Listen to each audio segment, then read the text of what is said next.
Les doy la bienvenida al curso de entrenamiento sobre enfermedades crónicas al cual ustedes se han inscrito. Este curso tiene por objetivo generar competencias, es decir, nuestro objetivo fundamental no es otorgar conocimientos, sino que ustedes desarrollen las habilidades para enfrentar a los pacientes con enfermedades crónicas. Como ustedes saben, estos son padecimientos prioritarios que son muy comunes en nuestra población y que explican un alto porcentaje de la mortalidad. El tratamiento, aunque existe una gran cantidad de información en la literatura, pocas veces se implementa con los estándares de calidad deseados. Y parte de esas deficiencias están en los profesionales de la salud, porque se manejan los padecimientos crónicos como si fueran padecimientos infectocontagiosos. Y la complejidad que tienen estas enfermedades es muy distinta a la de un padecimiento agudo.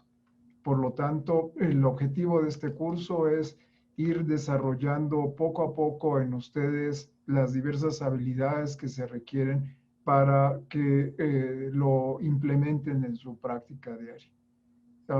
Debo de reconocer a todos ante ustedes el esfuerzo que ha hecho la doctora Ivette Cruz, la Secretaría Académica del Instituto de Salud Pública, para organizar este curso, el cual ha sido cuidadosamente diseñado e implementado.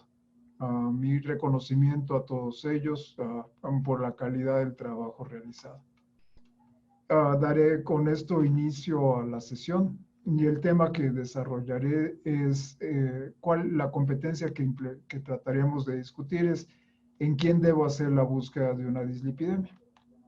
Para hacerlo nos basaremos en casos clínicos, por lo que primero les describiré el caso y después iremos elaborando sobre cuáles son las preguntas que se deberán de ustedes de hacer y las acciones resultantes a esas preguntas. Les pido que si tienen ustedes alguna duda, la expresen a través del chat o si es algo que consideran muy relevante, lo hagan de viva voz al final de esta sesión. El primer caso que vamos a discutir es de una mujer de 30 años que tiene historia familiar de cardiopatía isquémica en su padre y 2 de 3 tíos paternos. Tiene el antecedentes de una muerte cardiovascular a los 50 años en el abuelo paterno. Tiene 2 hijos aparentemente sanos de 5 y 7 años. No tiene antecedentes personales patológicos. Su peso es de 50 kilogramos y una talla de 1,65 y es una persona sana, aparentemente.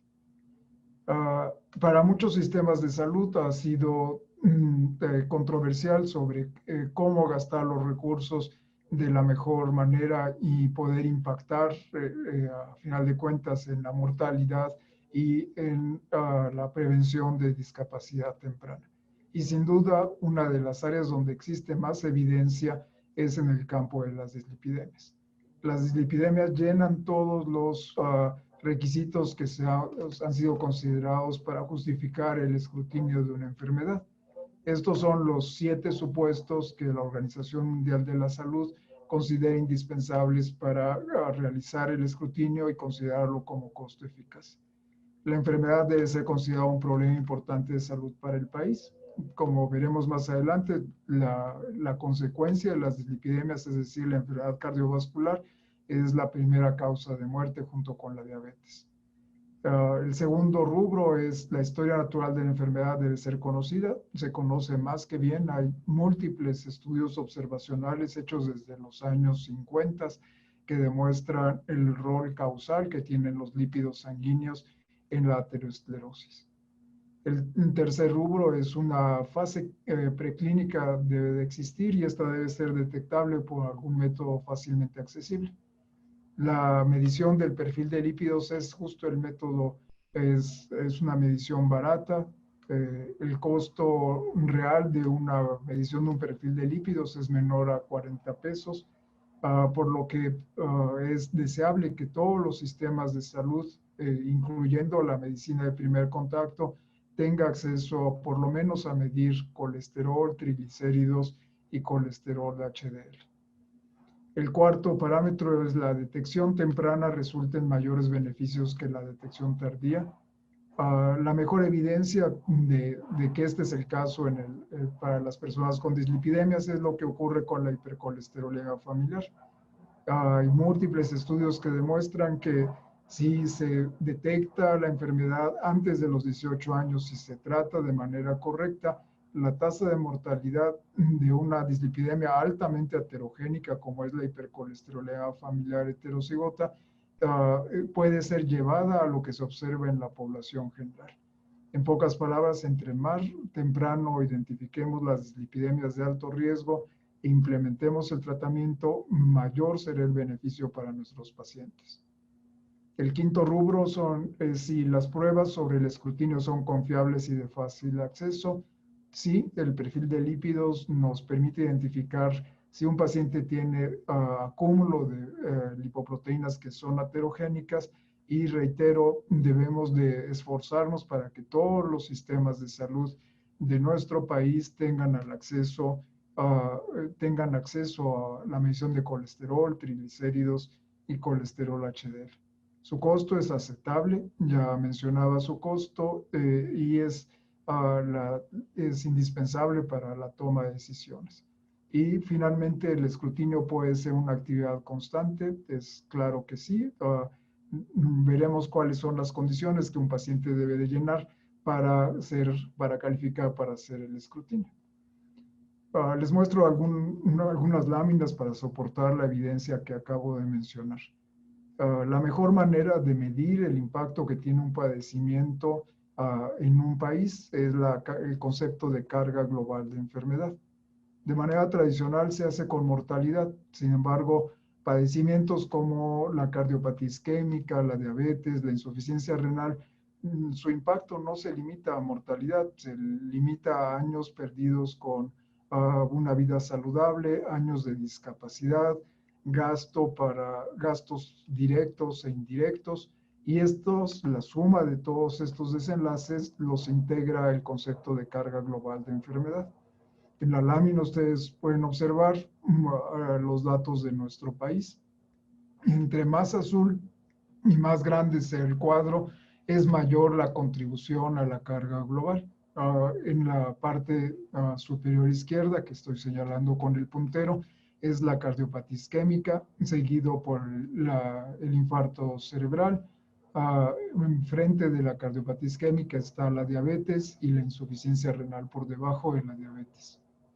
Como pueden observar, prácticamente más de la mitad de lo que corresponde a la carga global por enfermedades crónicas están representados por estas cuatro patologías. Las cuatro tienen una interacción directa con el perfil de lípidos, y su impacto en la salud disminuye con un manejo adecuado de la dislipidemia. Veíamos que si la prevalencia de la dislipidemia justificaba el escrutinio, les muestro en esta lámina la prevalencia de las dislipidemias encontradas en las encuestas nacionales de salud. México tiene una de las prevalencias más altas de cifras anormalmente bajas del colesterol HDL. En México, 6 de cada 10 adultos tienen el HDL bajo. En la mayoría de los países de Europa, esta prevalencia es alrededor del 40%, lo cual es mucho menor que lo que se observa en nuestra población. También la hipertrigliceridemia es un problema muy común. Cerca de 3 o 4 de cada 10 adultos en México tienen hipertrigliceridemia. Y la hipercolesterolemia, es decir, valores de colesterol arriba de 200, ha tenido una prevalencia creciente debido sobre todo al envejecimiento gradual de nuestra población. En la actualidad, 4 de cada 10 adultos tienen el colesterol alto, de los cuales 3/4 partes de ellos van a requerir tratamiento por su riesgo cardiovascular. El mejor indicador para estimar el riesgo cardiovascular no es ninguno de los otros tres parámetros que les acabo de mostrar, es el colesterol de LDL y el colesterol de no HDL. La forma más sencilla de medirlo es el colesterol de no HDL, que se obtiene simplemente de restar del colesterol total la concentración del HDL. Y esta gráfica claramente les muestra una relación directa y proporcional de la concentración del colesterol no HDL con el riesgo de tener cardiopatía isquémica. Creo que hay pocos factores de riesgo que tienen una relación tan clara y que ha sido replicada en prácticamente todas las poblaciones para determinar un desenlace mayor como es la cardiopatía isquémica. Deberíamos como nación estar enfocados en reducir nuestra mortalidad cardiovascular. Esta lámina les muestra las tendencias de mortalidad cardiovascular en Estados Unidos y algo muy similar ha sucedido en Europa, y pueden observar cómo a partir de los años 80 ha disminuido en forma progresiva la mortalidad cardiovascular. Cerca de la mitad de ese descenso se explica por la prevención primaria, que es justo lo que hacemos a través del escrutinio de las dislipidemias y su tratamiento. La otra mitad se explica por los avances en el tratamiento de la cardiopatía isquémica. Entonces, si queremos que en nuestro país, que no ha habido un cambio significativo en la mortalidad cardiovascular, por el contrario, ha habido una tendencia a la alza, queremos revertir este fenómeno, debemos convertir en rutina el escrutinio de las enfermedades crónicas y en particular en esta sesión de las dislipidemias. Existen varias posturas al respecto, les mostraré las más representativas. Quizás la mejor guía que existe publicada a la fecha es la propuesta por el Consorcio de Sociedades Europeas de Cardiología, de Aterosclerosis y de Diabetes, que en suma se conocen como las guías europeas. La versión vigente fue publicada en 2019, pero no es distinta a lo que les muestro en la lámina.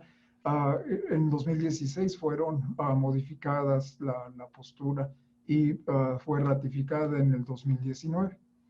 Para este documento se considera obligatorio el escrutinio de las dislipidemias en pacientes que tengan enfermedad cardiovascular, en hombres mayores de 40 años, en mujeres mayores de 50 años o que estén en la posmenopausia, y se considera como recomendable, más no obligatorio, en cualquier adulto mayor de 20 años y en todos los descendientes de las personas con cardiopatía isquémica. Regresando a nuestro caso, nuestra paciente cae en este segundo rubro, el ser descendiente de una persona con cardiopatía isquémica, por lo que sería por lo menos recomendable la realización del escrutinio de las dislipidemias en base a este documento. Existen otras posturas, por ejemplo, la American College of Physicians en Estados Unidos recomienda que alguna vez en la vida todas las personas conozcan su concentración de colesterol, triglicéridos y de colesterol HDL, estas mediciones deben de formar parte de cualquier chequeo médico. Como ustedes saben, la OMS recomienda hacer un chequeo médico por lo menos una vez al año, por lo que sería recomendable que todos conociéramos nuestro perfil de lípidos una vez al año. En población pediátrica ha habido cambios en las recomendaciones. Si ustedes van a hacer el escrutinio, el momento ideal para llevarlo a cabo es entre 8 y 10 años, porque todavía no se da el brote puberal y hay estudios que demuestran que el valor de colesterol a los 8 años es pronóstico de la concentración de colesterol que se tendrá en la vida adulta. Una vez que se ha dado el brote puberal, existirán fluctuaciones que impiden que tome ese valor como representativo de la condición habitual. Algo en lo cual quisiera insistir mucho es que los programas de escrutinio siempre deben estar vinculados a programas terapéuticos. El esfuerzo que en algún tiempo se hizo de hacer mediciones de colesterol con cintas reactivas en centros comerciales, incluso por algunos representantes del laboratorio, no sirve en lo absoluto. El porcentaje de personas que se incorporan a un programa de tratamiento es muy bajo y a final de cuentas este tipo de esfuerzos de escrutinio se convierte en un dispendio de recursos. Además de que las mediciones de colesterol por cinta reactiva tienen un porcentaje de error muy alto que impiden que este resultado se utilice para toma de decisiones. Si sale alto una medición de colesterol en tira reactiva, obliga a la medición de una concentración en sangre, como lo veremos más adelante, mas nunca puede ser suficiente para decidir quién va a recibir tratamiento. ¿Qué requisitos debe de cumplir una persona para llevar a cabo el escrutinio? Lo que queremos es que el valor que obtengamos de este esfuerzo sea representativo de su condición habitual. Por lo tanto, si ha habido cualquier condición que pueda alterar la cifra de lípidos en las últimas semanas, no cumplirá con el requisito de representatividad. Y por ello, cualquier persona que haya tenido un cambio importante en su estilo de vida en las últimas 6 semanas o se haya puesto a dieta o haya cambiado más de 3% su peso corporal habitual o que tenga un proceso infeccioso o cualquier enfermedad aguda, un posoperatorio, posparto, una infección por COVID en las últimas 12 semanas, impide que el paciente califique para hacer el escrutinio de las enfermedades crónicas. Obviamente el embarazo no es el momento para hacer el escrutinio. La ingesta de alcohol puede tener un impacto muy importante en los triglicéridos y por ello el paciente debe estar libre del consumo de alcohol más de una porción en un día durante los 3 días previos. Y existen 2 opciones para hacer el escrutinio en ayunos, para el cual se requiere de 9 a 12 horas si es que se va a medir la concentración de triglicéridos, o si solamente se quiere saber el colesterol, el HDL y otro parámetro que veremos más adelante, que es la polipoproteína B. Para estas condiciones no se requiere el ayuno. Existe ahorita mucha controversia en los documentos de postura sobre si el escrutinio de las dislipidemias se debe de pedir el ayuno o no. De hecho, la guía europea recomienda hacerlo sin condiciones de ayuno. ¿Por qué no pedir el ayuno? Primero, porque reduce el número de visitas. El paciente, si acude a usted, aprovechar, si es que se cumplen los plazos. Esto facilita a los laboratorios para evitar que se conglomere tantas personas en las primeras horas del día en la toma de muestra. Y como ya mencionábamos, el colesterol de no HDL es uno de los mejores indicadores y no se requiere del ayuno para su estimación. Los triglicéridos postprandiales, es decir, después del consumo de alimentos, también se han demostrado que son un factor de riesgo cardiovascular. En general, un valor arriba de 200 se considera como de riesgo cardiovascular. Sin embargo, cuando uno ya va a decidir el tratamiento hipolipemiante, es recomendable que el paciente acude en ayunas, dado que la estimación del colesterol LDL, que es, o como ustedes verán en las siguientes sesiones, el parámetro que se usa para decidir la intensidad y el tipo de tratamiento, para su medición se requiere que el paciente esté en ayunas. ¿Cuáles son los elementos que constituyen un perfil de lípidos? El colesterol, los triglicéridos y el colesterol HDL. Y en la lámina ustedes pueden observar cuáles son los umbrales para interpretarlos. Para el HDL se considera normal si está abajo de 40. En muchos documentos ustedes encontrarán, sobre todo los que se generaron alrededor del año 2000 o antes, que un valor arriba de 60 podría ser considerado como protector. Ahora ya existe el consenso de que no es así. Un valor alto de colesterol HDL no significa protección cardiovascular. Puede significarlo en algunas personas, pero en el grueso de la población no lo es. Para los triglicéridos, el punto de corte es 150. Para el colesterol, el punto de corte es 200. Y para el colesterol de LDL, que lo veremos a continuación cómo se calcula, La cifra deseable en la población general es menos de 100 y se considera como muy alto arriba de 190. Si ustedes ven un paciente que tenga LDL arriba de 190, el paciente debe de ser referido a un hospital de segundo nivel por lo menos, y ese paciente se considera de alto riesgo cardiovascular, porque la causa más probable para explicar este hallazgo es la hipercolesterolemia familiar, que es una hiperlipidemia de muy alto riesgo. ¿Cómo se mide el colesterol de LDL? La forma clásica de hacerlo es la fórmula de Friedewald, la cual es de restar el colesterol total, la concentración del colesterol HDL y el producto de la división de triglicéridos entre 5. Esta fórmula, que se produjo alrededor de los años 60, gradualmente ha sido sustituida por otras fórmulas. Les muestro en esta lámina una de ellas, que es la fórmula de Martin, y nos sirve esta misma lámina para identificar los problemas que tiene la fórmula de Friedewald para estimar el colesterol de LDL. Les pido su atención en la primera de las figuras que encuentran en la parte superior a su izquierda. Mencionaba que la fórmula de Friedewald incluye la división de triglicéridos entre 5 para estimar la cantidad de colesterol que se transporta en un subtipo de lipoproteínas, que son las VLDL y los remanentes. Pueden observar cómo la línea de 5 que traza la gráfica infra representa la cantidad de colesterol que está en las VLDLs en un alto porcentaje de los casos. Si pueden observar, arriba de 200, la mayor parte de los puntos que están mostrados en la gráfica están por arriba de 5. Y por lo tanto, este valor de triglicéridos entre 5 infraestima la concentración de colesterol HDL. Y en menor medida lo mismo sucede con el colesterol de no HDL. Entonces, un autor, Martin, propuso que en lugar de dividir entre 5, se usara la tabla que encuentran a su mano derecha.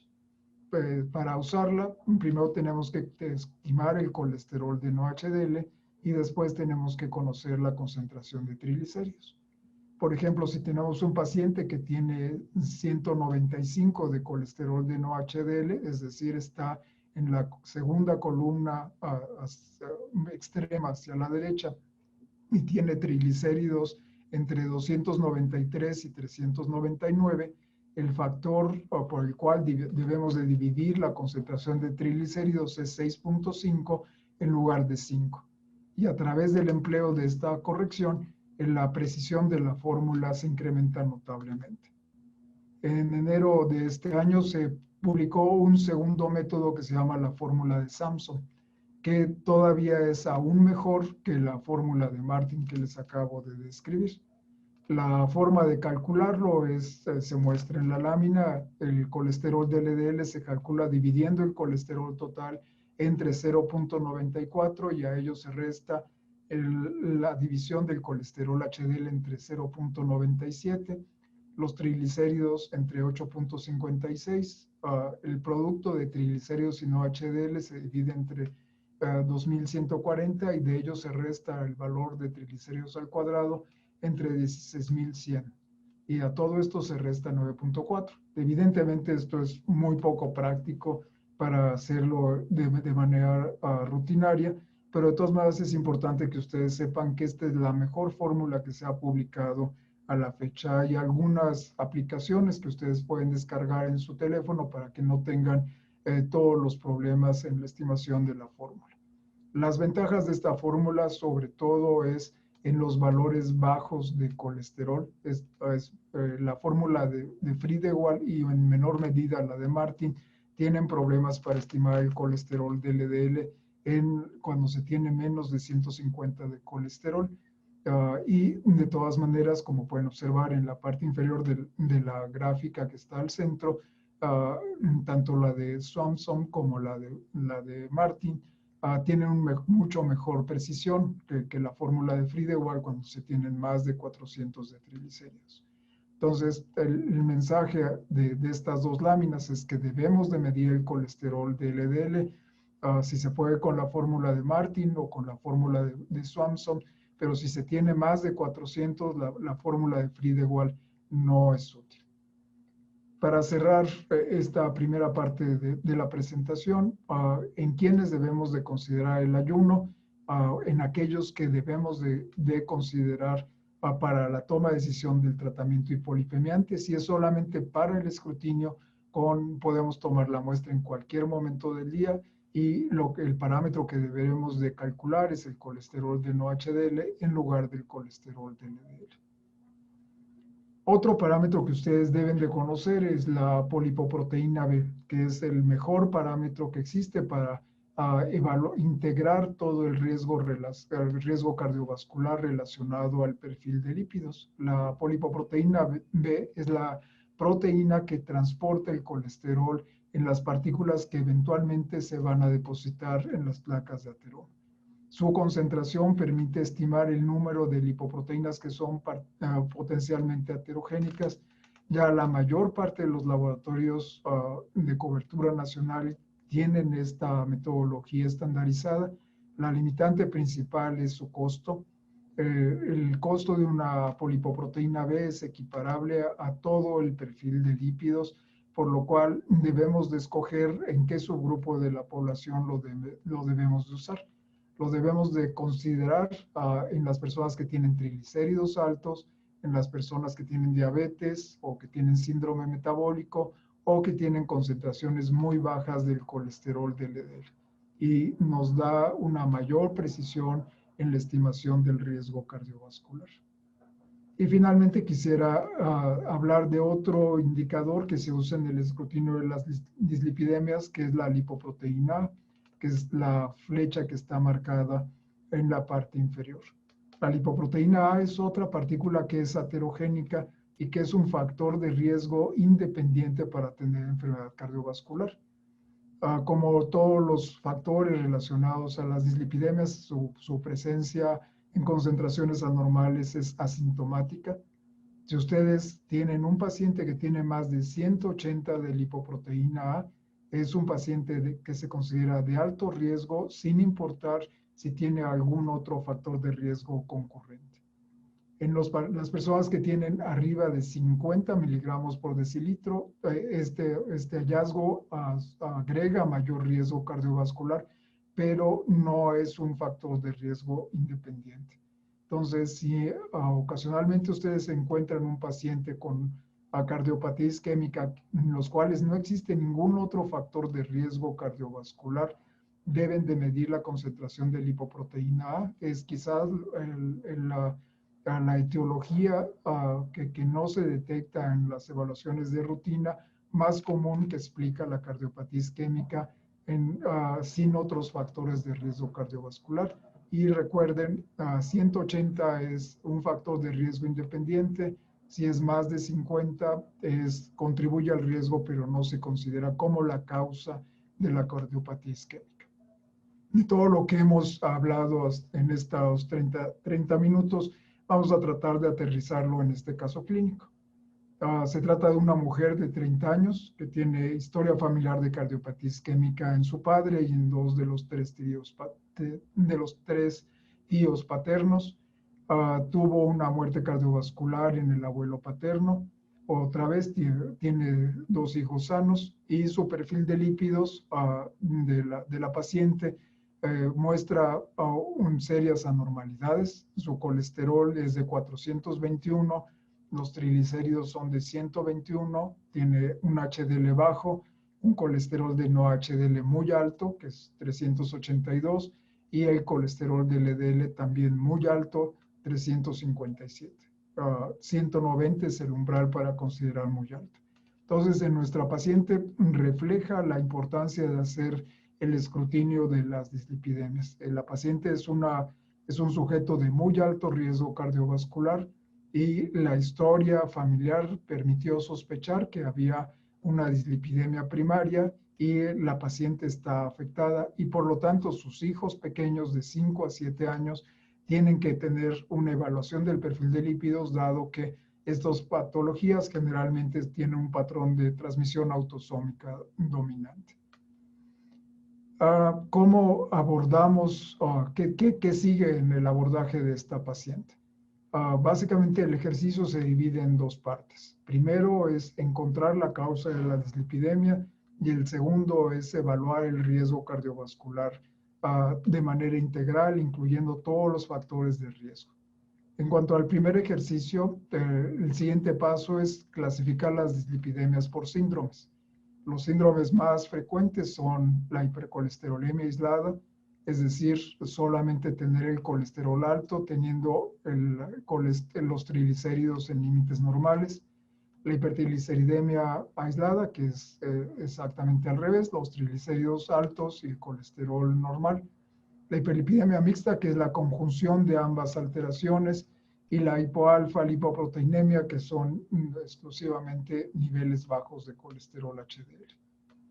Para cada uno de estos síndromes hay etiologías primarias y secundarias, es decir, las primarias, el componente genético es la razón principal del padecimiento, y en las secundarias generalmente hay un componente poligénico que interactúa con una enfermedad o factores ambientales.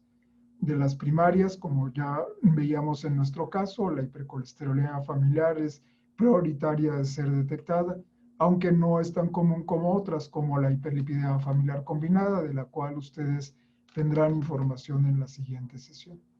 De las secundarias en México, con mucho lo más común es la relacionada a diabetes, a obesidad, a insuficiencia renal, a medicamentos.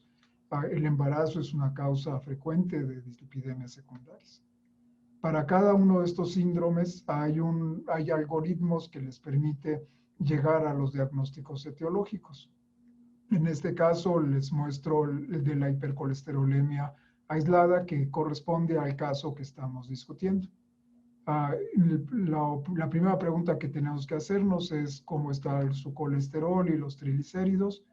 La siguiente es el colesterol de HDL. Ya vimos en nuestra paciente que no tiene el colesterol HDL alto.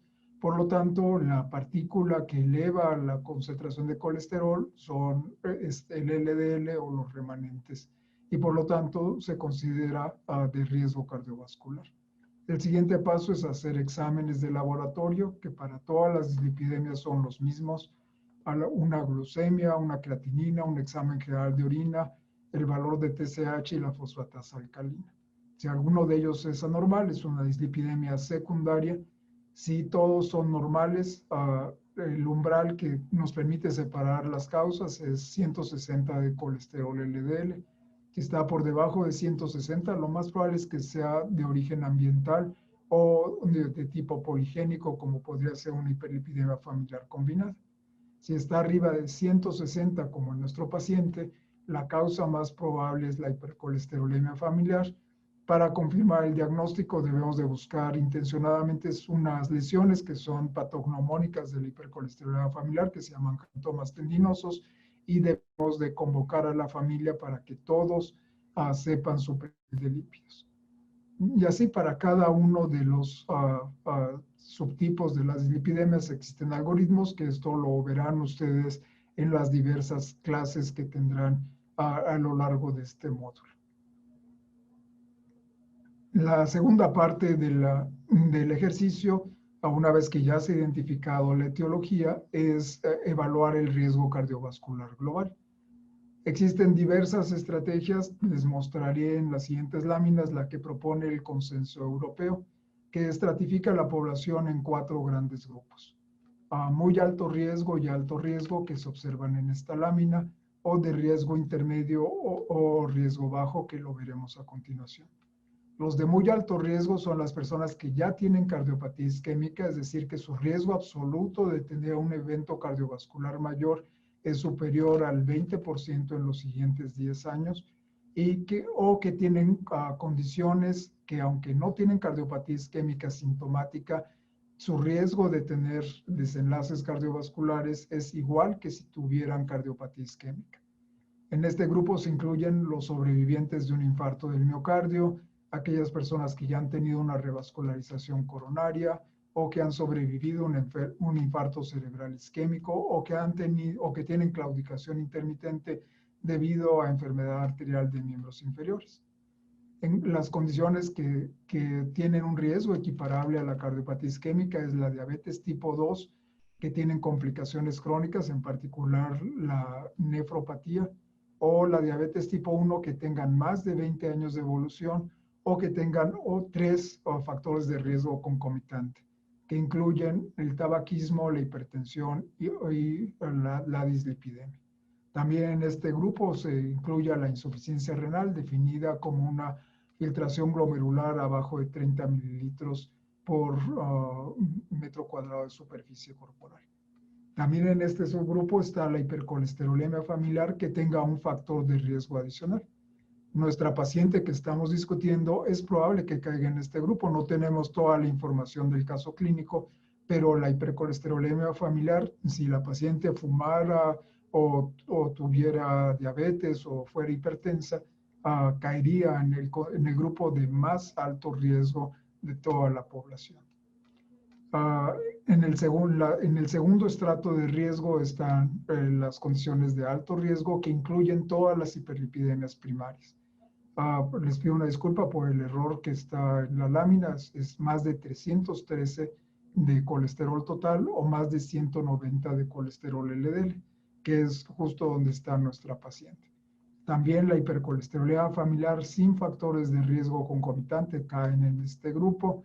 La diabetes de más de 10 años de evolución o que tenga un factor de riesgo adicional también caen en este grupo.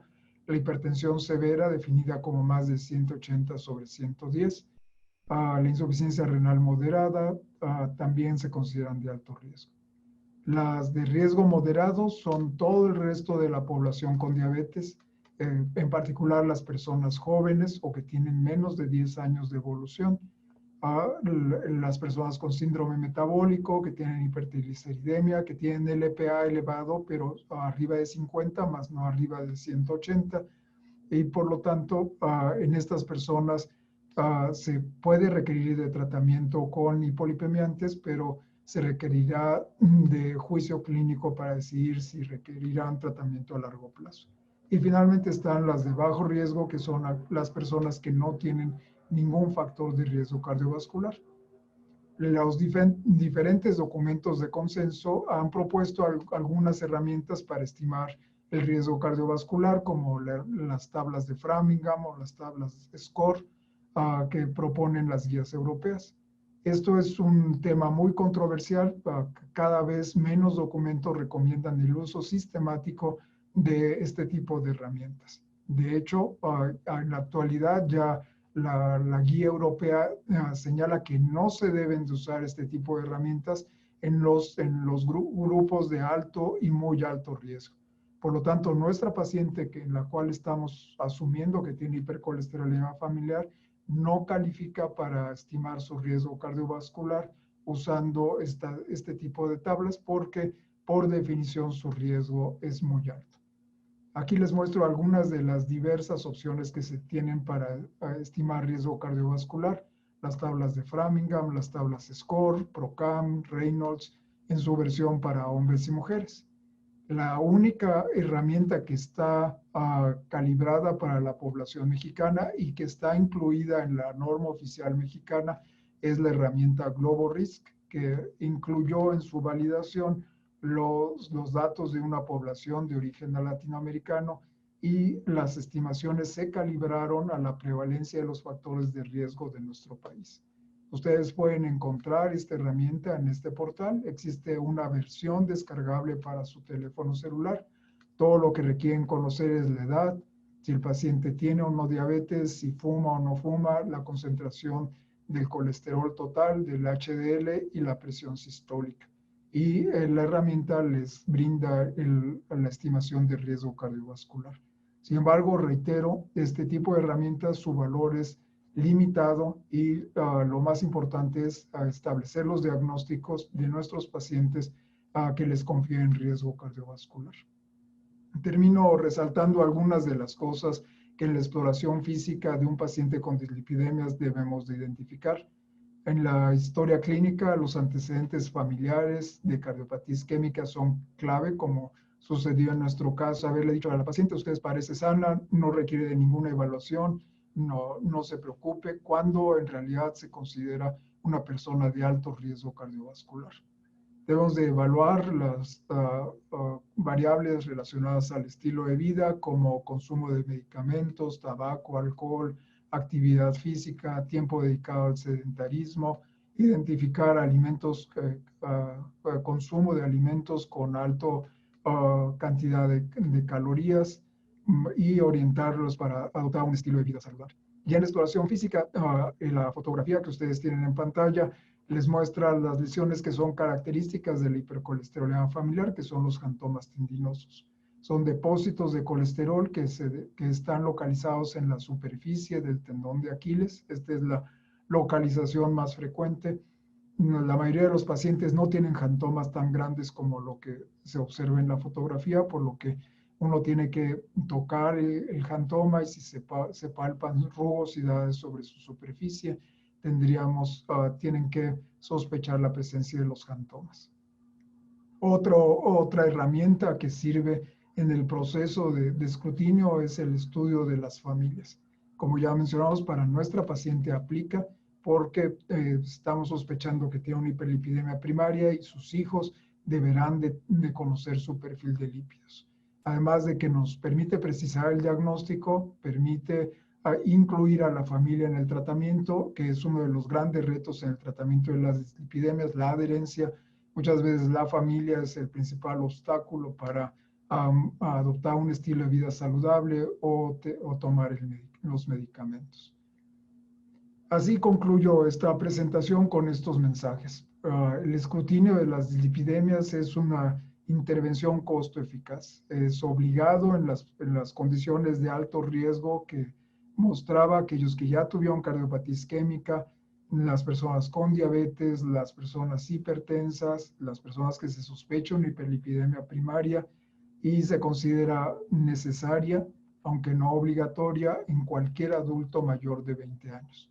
Se puede hacer a través de dos estrategias, ya sea una muestra oportunista en cualquier momento del día, en el cual nuestro parámetro principal será el colesterol de no HDL, o si se van a tomar decisiones en cuanto a tratamiento, se deberá tomar la muestra en ayuno con un ayuno de 9 a 12 horas. También es importante que ustedes conozcan el valor de la medición de la lipoproteína B y de la lipoproteína A, que esto es quizás más para un especialista más que para un médico de primer contacto, pero si ustedes tienen acceso a estas mediciones, es importante que conozcan los pros y contras de su medición. Una vez que han detectado un paciente que tiene dislipidemias, las preguntas que se deben de hacer es cuál es la causa de la dislipidemia y segundo, cuál es el riesgo cardiovascular asociado a la dislipidemia y al perfil global del paciente. Y siempre deben de tomar en cuenta que debemos en la exploración física de buscar jantomas tendinosos, de incluir un perfil de lípidos en todos los familiares para identificar el componente primario y que con unos cuantos exámenes de laboratorio que están accesibles en la mayoría de las ciudades de nuestro país, se puede llegar a establecer los diagnósticos.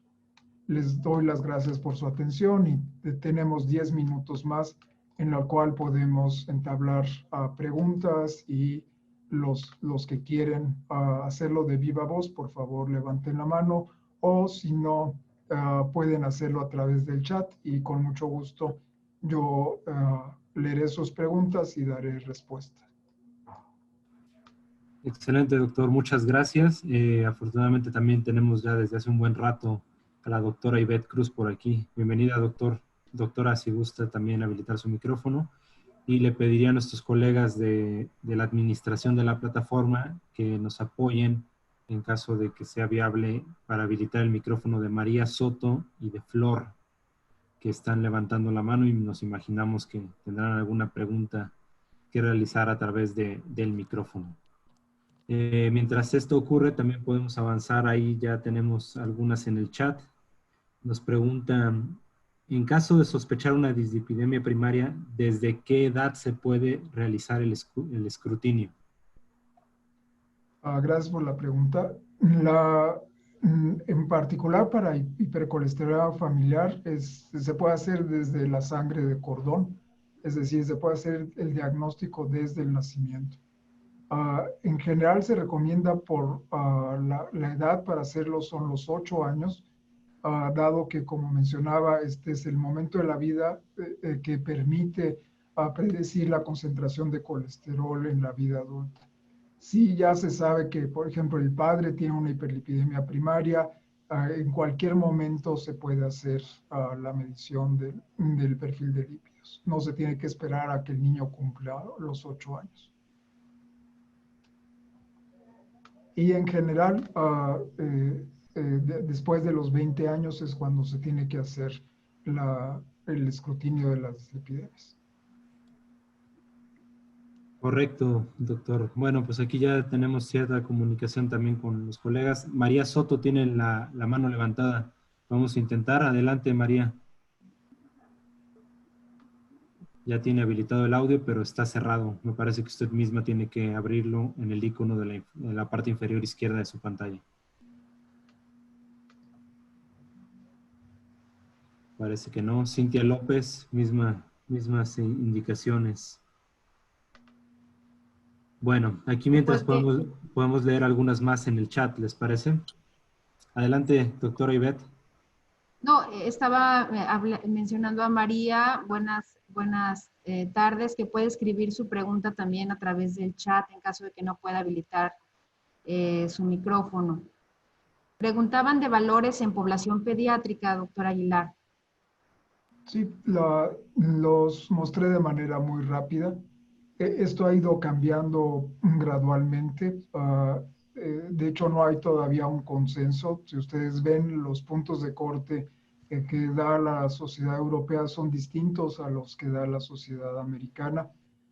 El umbral, por ejemplo, en los europeos de colesterol en población pediátrica es 180 en lugar de 200 como sucede en los adultos.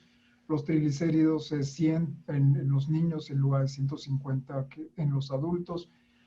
Creo que la medición del perfil de lípidos en los niños es sobre todo para detectar hiperlipidemias primarias. Pocas sociedades recomiendan hacer un escrutinio a nivel pediátrico entre 8 y 10 años, sobre todo para la búsqueda de hiperlipidemias primarias. Si en el núcleo, en la población que ustedes trabajen, existen muchos casos con hipercolesterolemia familiar, vale la pena. Si no tienen información, lo mejor es dejar el escrutinio para la edad adulta.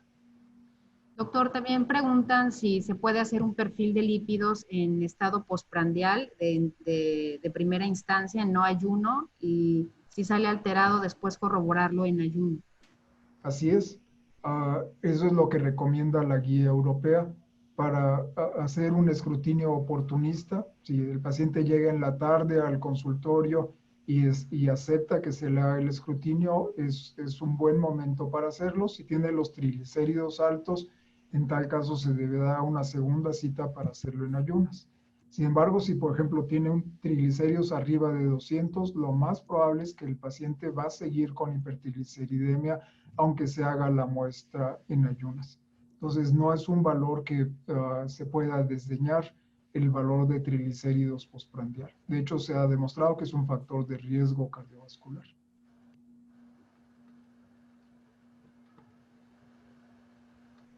Veo que hay algunas preguntas sobre las herramientas de estimación cardiovascular. Por ejemplo, el GloboRisk se ha comparado contra otras herramientas como SCORE o la herramienta de Framingham. Yo les recomiendo que utilicen GloboRisk, más no les recomiendo que lo hagan en forma sistemática. Lo que les recomiendo es que busquen las condiciones de riesgo que vimos en las tablas para estratificar nuestros pacientes de alto, muy alto o riesgo intermedio. Si no tienen ninguna de estas condiciones y ustedes tienen dudas sobre el riesgo cardiovascular, entonces sí utilicen GloboRisk, más no de manera sistemática, sino la información de los estudios epidemiológicos permite identificar perfiles de pacientes, más no números derivados de un modelo matemático. Doctor, mencionan sobre el uso de las tiras reactivas en cuanto a la medición de lípidos. ¿Qué tan confiables son para el diagnóstico? Yo no se los recomiendo usarlos, es un reactivo caro que se ha usado por ya muchos años en escrutinios amplios y se ha demostrado que no es una intervención costo eficaz. Si de todas maneras ustedes tienen esa información y el paciente le sale alto el colesterol, requiere de una medición en el laboratorio para confirmar este hallazgo. El gran problema de estas tiras reactivas es que muchas personas que tienen el colesterol alto no son detectadas por este medio y por lo tanto su sensibilidad es casi equivalente a un volado. Entonces, no gasten en este tipo de ensayos. También preguntan sobre el Doppler carotidio para la predicción cardiovascular. Existen varias pruebas que pueden servir para fortalecer nuestra estimación de riesgo cardiovascular. Una de ellas es el Doppler carotidio, otras es el score de calcio coronario, otra es la relación tobillo-brazo. No entré en detalles porque ustedes van a tener una sesión específica al respecto. Si tienen un paciente de alto riesgo cardiovascular, la realización de un Doppler carotidio da información complementaria. Si está a su alcance esta prueba, es recomendable hacerla, mas no es suficiente como una medición aislada para identificar personas de alto riesgo cardiovascular. También pregunta al doctor Rodelos en qué momento es óptimo para liberar el segundo nivel. Cuando ustedes sospechen una hiperlipidemia primaria, cuando tengan personas de alto y muy alto riesgo, lo mejor es derivarlas al segundo nivel. Las personas de riesgo intermedio deberían de tratarse en primer nivel. Las de riesgo alto y muy alto deben ser tratadas por el segundo o tercer nivel. También preguntan sobre si en los hospitales comunitarios no tienen la medición de colesterol HDL. De todas maneras, la información que nos da el colesterol total y los triglicéridos es importante, pero si ustedes sospechan que su paciente pertenece a los grupos de alto y muy alto riesgo, lo mejor es que soliciten que el paciente vaya a un laboratorio donde se cuente con el colesterol de HDL. Sin embargo, no podemos desdeñar la información que nos brinda el colesterol total y el HDL.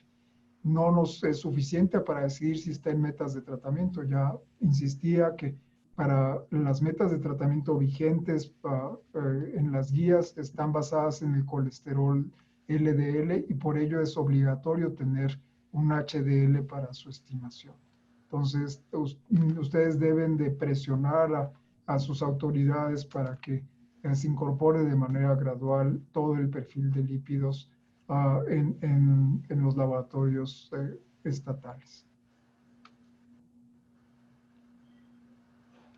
Menciona el doctor Guillermo Hillary, si un paciente sufrió una modificación importante en su peso o estuvo embarazada, ¿cuánto tiempo se debe de esperar para hacer el escrutinio? Por lo menos 6 semanas de encontrarse estable el paciente. O sea, ya sin fluctuaciones en el peso, haber terminado la lactancia, por lo menos 6 semanas es el momento para hacer la evaluación. En los mayores de 80 años se interpreta exactamente igual el perfil de lípidos. Las decisiones de tratamiento dependen del estado funcional del paciente. Si el paciente es independiente, se trata como si tuviera 40 años el paciente. Entonces, de todas maneras, ustedes van a tener una sesión al respecto. Preguntan sobre alguien con esteatosis hepática, ¿en qué riesgo entraría? En los de riesgo intermedio. Todavía no existe un consenso que la esteatosis hepática sea una condición de alto riesgo cardiovascular. Sin embargo, tienen que considerar que muchas personas de alto y muy alto riesgo tienen esteatosis hepática. Entonces, el encontrar esteatosis hepática obliga a buscar factores de riesgo cardiovascular y, por lo tanto, hacer un abordaje integral del paciente. La doctora Flor menciona cuidados con la obtención de la muestra. Sí, es un error muy frecuente una toma de muestra inadecuada. Si, por ejemplo, los cambios en la posición puede infraestimar el colesterol de LDL, entonces el paciente tiene que estar 5 minutos sentados antes de que le tomen la muestra. La ligadura también puede alterar la medición.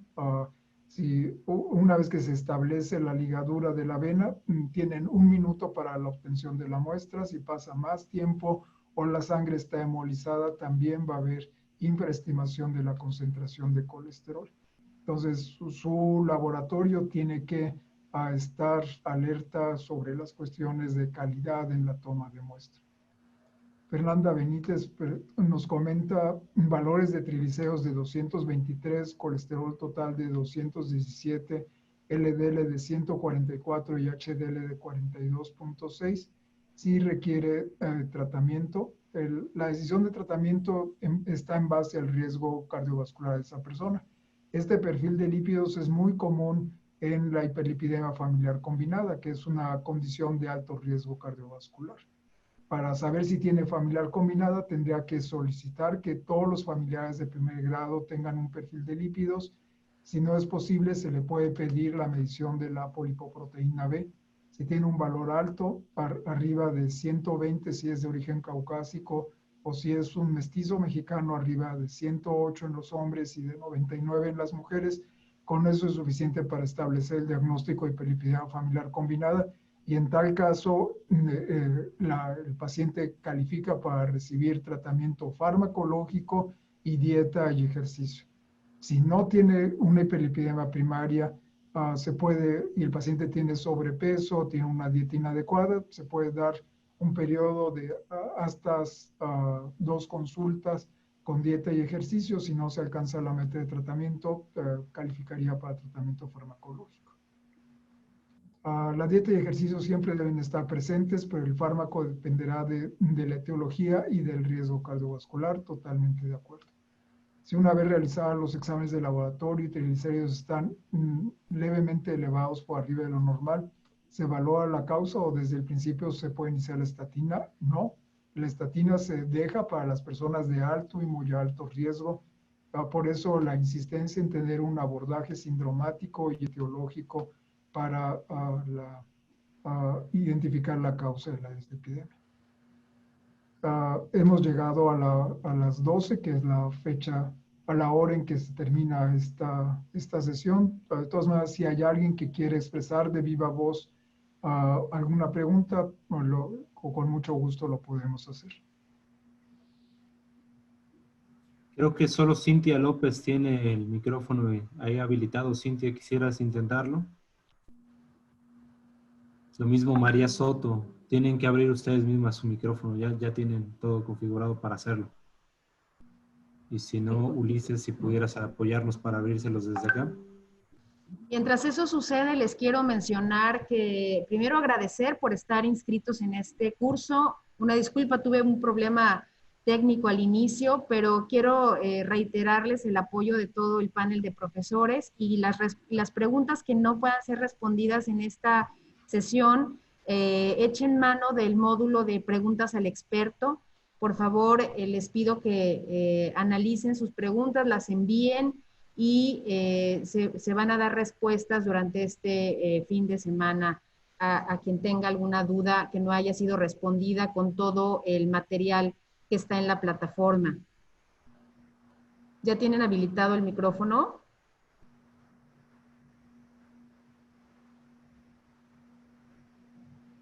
Parece que no.